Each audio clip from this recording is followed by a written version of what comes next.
I love you. কিভাবে কি সম্ভব? আপনি কি নিউজ দেখেন না? কিসের নিউজ? ইন্টারন্যাশনাল মার্কেটে সর্বোচ্চ বাংলাদেশি ট্রেডার একদিনেই 1 কোটি টাকার বাজি।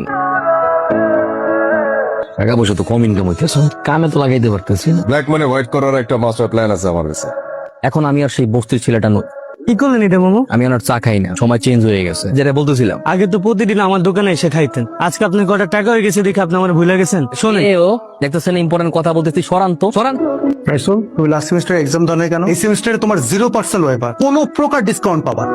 আর আমি টাকা দিয়ে তোমাকে কোনো প্রকার হেল্প করবো না। তুমি স্যারের সাথে এরকম ব্যবহার করলা কেন? অথচ স্যার আমাকে টাকার খরচ দিচ্ছিল। তুমি যখন বিপদে পড়েছিলে স্যারই কিন্তু তোমাকে হেল্প করেছে। আর তুমি সবকিছু ভুলে গেছো এখন তোমার টাকা হয়েছে বলে। আরে মুন্না ভাইয়া, জাস্ট এক্সকিউজ মি। আরে তুমি কি অবস্থা তোমার? এত পরিবর্তন? গাড়ি কি আপনার? না, গাড়িটা তো আমার না, তো পার্কিং করা ছিল তাই